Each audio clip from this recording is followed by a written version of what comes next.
कहानी गंगा और भीष्म प्रतिज्ञा। यह कहानी राजा शांतनु और देवी गंगा के 8वें पुत्र देवव्रत की है, जो बाद में अपनी भीषण प्रतिज्ञा के कारण भीष्म कहलाए। जब गंगा राजा शांतनु को छोड़कर चली गईं, तो शांतनु अकेले और दुखी रहने लगे।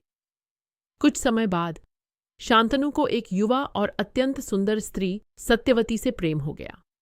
शांतनु ने सत्यवती के पिता मछुआरे से विवाह का प्रस्ताव रखा।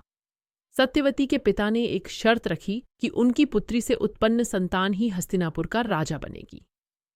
शांतनु को यह शर्त स्वीकार नहीं थी, क्योंकि उनके पहले से ही गंगा से उत्पन्न पुत्र देवव्रत थे, जो युवराज थे।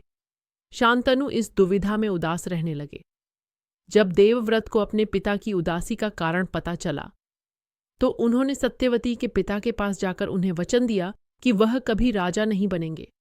लेकिन मछुआरे को अभी भी एक संदेह था। उन्होंने कहा कि यदि देवव्रत का पुत्र होता है, तो वह सिंहासन का उत्तराधिकारी बन सकता है।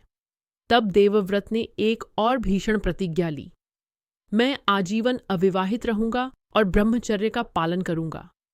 देवव्रत की इस भीषण प्रतिज्ञा से स्वर्गलोक में देवगण भीष्म भीषण प्रतिज्ञा वाले कहकर जयकार करने लगे।